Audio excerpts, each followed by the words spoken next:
Amazon has rolled out its streaming music service. Yes, there will be a lot of songs on the service, but there will also be some notable absences. WSD Deputy Editor Brian Fitzgerald has the story, and he joins us now. Brian, thanks for being here. Sure, Simon.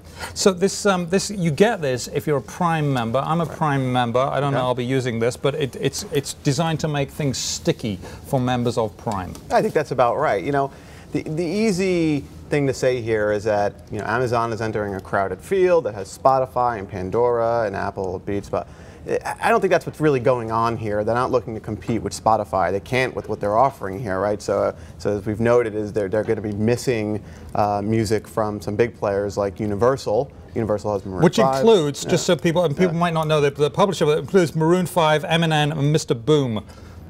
Okay. Of those three, I know Eminem, and that may be it. But that's important. If things are missing from a major publisher, that's a problem. What's the holdup?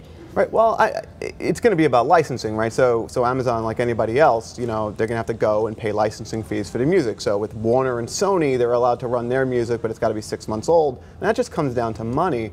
The issue here isn't that Amazon's trying to create a Spotify competitor. I think it's closer to what you said. It's how can we just make our Prime service as attractive as possible? They also need to show their investors that they're building something.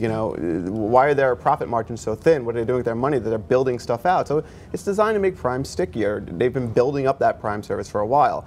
I wouldn't call this streaming music a free service because it's not.